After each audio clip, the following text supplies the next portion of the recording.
Qanday qilib IELTS'ning reading qismidan 9 ball oldim? Xo'p, bugun part 2 bu bo'yicha, agar part 1 ni ko'rmagan bo'lsangiz, bundan oldingi videodan ko'rishingiz mumkin. Bugun agar ballingiz readingdan 6,5-7 atrofida qotib qolgan bo'lsa va uni ko'tara olmayotgan bo'lsangiz, nima qilish kerak? Mana shu haqida gaplashamiz. Men bu davrda nima qildim? Bu davr o'zi ko'pchilik o'sha stuck bo'lib qoladigan davr hisoblanadi, to'xtab qoladi. Ya'ni ko'tarilmaydi. O'sha 30 ta, 31 ta chiqaveradi, ba'zi hollarda 28 ta ham chiqib qoladi. Xuddi shunaqa vaziyat bo'layotgan bo'lsa, siz endi testlarni to'g'ri analiz qilishingiz kerak bo'ladi. Qanaqa analiz bo'ladi desangiz, siz faqatgina noto'g'ri javoblarni emas, to'g'ri javoblarni, ya'ni 40 ta savolni to'liq analiz qilishingiz kerak bo'ladi.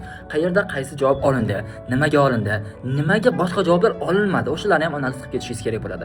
Analizdan tashqari reading comprehensionni ham bir o'rinda oshirib ketishingiz kerak bo'ladi. Artikellar o'qish orqali artikellarni to'g'ri o'rinda, to'g'ri formatdagi artikellarni o'qish kerak. Har qanday artikel emas, masalan, juda ham murakkab bo'lgan artikellar bor, ularga hali tushingiz o'tmaydi va o'qishingiz shart ham emas.